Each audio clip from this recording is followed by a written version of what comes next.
ஆண்டவரும் உலக இரட்சகருமாயிருக்கிற இயேசு கிறிஸ்துவின் நாமத்தில் லாகிம் டிவி வழங்கும் ஆட்டுக்குட்டியானவரின் சத்தம் என்கின்ற இந்த நிகழ்ச்சிக்கு உங்கள் யாவரையும் நாங்கள் அன்போடு கூட வரவேற்கிறோம். ஆண்டவர் இந்த நிகழ்ச்சியை நமக்கு ஆசீர்வாதமாக மாற்றி கொடுக்கும்படி இருக்கிற இடங்களில் நம்முடைய கண்களை மூடி நம்முடைய தலைகளை தாழ்த்தி நாம் ஜெபிப்போம்.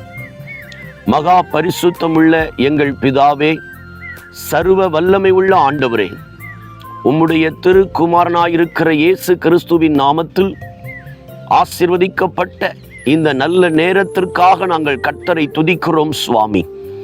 ஆண்டவரே, ஆட்டுக்குட்டியானவருடைய சத்தத்தை கேட்கும்படியாக தேவ சமூகத்திற்கு வந்திருக்கிற உம்முடைய பிள்ளைகள் ஒவ்வொருவரோடு பேசும்.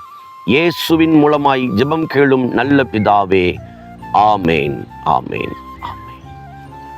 பிரியமானவர்களே, இந்த நாளிலே நான் உங்களோடு பேசும்படி எடுத்துக்கொண்ட கர்த்தருடைய வார்த்தைக்கான தலைப்பு, நான் மற்றவர்களைப் போல அல்ல.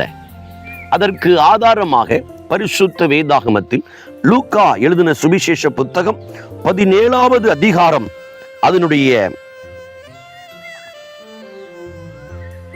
15ஆம் வசனத்தை நான் வாசிக்கிறேன். அவர்களில் ஒருவன் தான் ஆரோக்கியமானதை கண்டு திரும்பி வந்து உரத்த சத்தத்தோடே தேவனை மகிமைப்படுத்தினான்.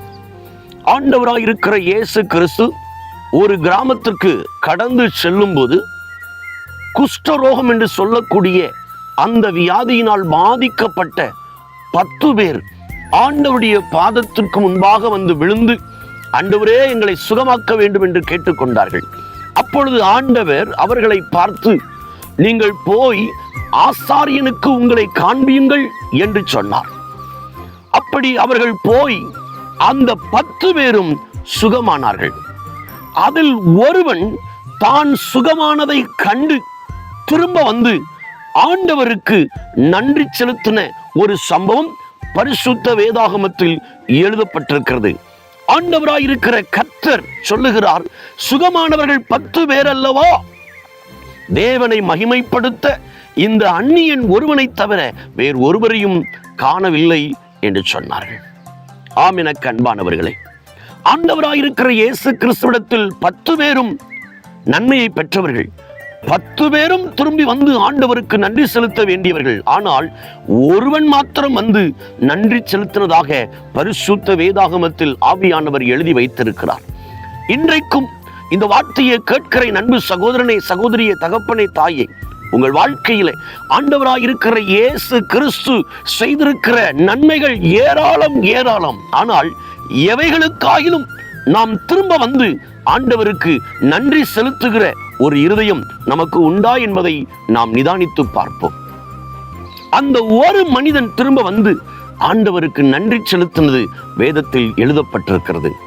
இன்றைக்கு நாம் மற்றவர்களைப் போல் இருக்கிறோமா, நான் மற்றவனைப் போல் அல்ல என்ற தனித்துவமான தன்மையில் காணப்படுகிறோமா என்பதை கர்த்தருடைய பிள்ளைகளாகிய நாம் இன்றைக்கு சிந்திக்க கடமைப்பட்டிருக்கிறோம். ஆண்டவர் நமக்கு வேலையை தந்தார், ஆண்டவர் நமக்கு வருமானங்களை கொடுத்திருக்கிறார், ஆண்டவர் திருமண காரியங்களை வாய்க்க பண்ணியிருக்கிறார், புத்திர வாக்கியத்தை வாய்க்க பண்ணியிருக்கிறார், வீடு, காரு, வாகனங்கள், இன்னும் ஏராளமான நன்மைகளை நாம் நம்முடைய சமூகத்திலே ஜெபத்தின் மூலமாய் பெற்றுக்கொள்கிறோம். ஆண்டவரும் நம்முடைய ஜெபத்தையும் முயற்சியும் பார்த்து எல்லா நன்மைகளையும் ஆசீர்வதிக்கிறார். ஆனால் அவைகளை பெற்றுக்கொண்ட பிற்பாடு நாம் போய் ஆண்டவருக்கு நன்றி செலுத்துகிறோமா என்பதை இந்த நாளில் நாம் சிந்திக்க கடவோம். அப்படி ஆண்டவருக்கு நன்றி செலுத்துகிற இருதயம் உள்ளவர்கள் என்னோடு சேர்ந்து ஜெபிப்பீர்களா? நல்ல ஆண்டவரே, தேவனிடத்திலிருந்து நன்மையை பெற்ற கோடிக்கணக்கான மக்கள் இந்த தேசத்தில் இருந்தாலும் திரும்ப வந்து ஆண்டவருக்கு நன்றி செலுத்தின அந்த ஒரு மனிதனைப் போல எங்கள் இருதயத்தை மாற்றும். நாங்களும் உம்மிடத்தில் ஏராளமான நன்மைகளை நாங்கள் பெற்றுக்கொள்ளுகிறோம். ஆனால் திரும்ப வந்து நன்றி செலுத்துகிற ஒரு அனுபவம் எங்கள் வாழ்க்கையின் அனுபவமாய் மாற நாங்கள் ஜெபிக்கிறோம் சுவாமி.